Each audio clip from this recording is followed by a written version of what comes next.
You believe in democracy, right? Me too.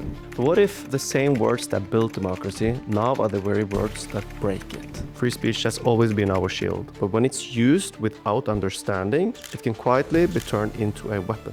Because when ignorance spreads faster than truth, we start building a society on lies until truth itself disappears. So the question isn't whether free speech matters, it is if we know how to still use it. So in this video, I want to share with you 3 questions that can completely change how you think about freedom, truth, and the very language that keeps our democracy together.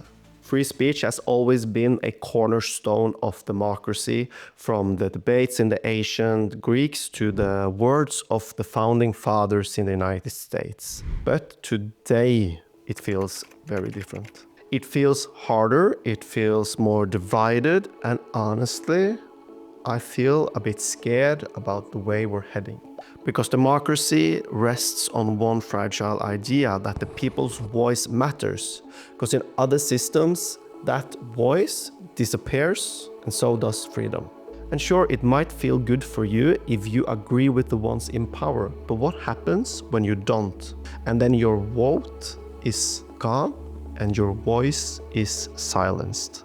And that's why we need to ask ourselves real questions, and that's why we need to stay awake with the changes happening in the world right now.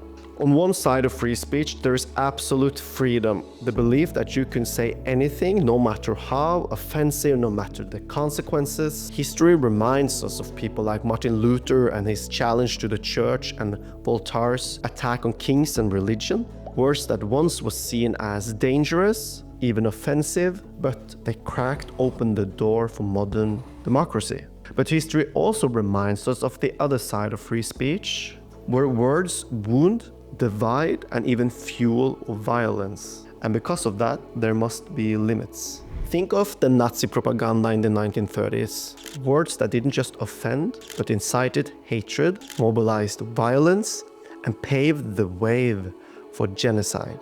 A reminder that language just doesn't only reflect reality. Words can create reality, and you can see the consequences measured in human lives. And today we do see the same dynamic. We can see words that liberate, but we also see words that radicalize. So why, even knowing this, do we cling so fiercely to those opposite sides to free speech? We see those who defend absolute freedom, they fear control. For them, censorship is a slippery slope. Silence one opinion and you silence them all. Those who argue for limits, they focus on safety and belonging.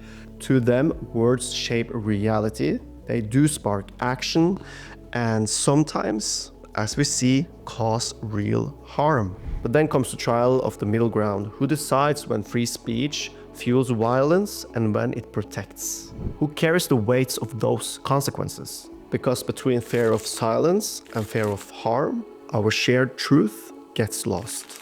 And there is no easy answers to this, which is why the point of this video isn't to close the debate, but to open it.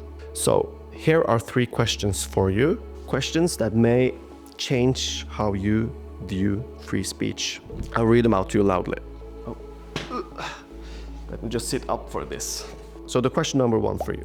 Where do I draw the line between freedom and responsibility? And am I willing to defend that line for others, not just myself?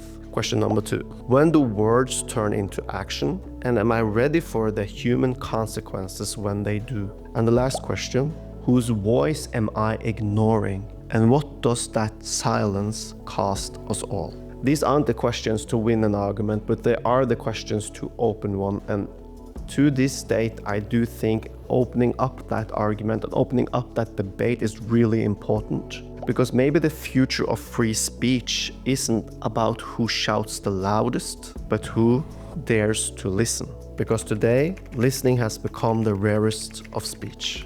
And if you want to keep reflecting, you can check out this video right here. Until next time, I see you.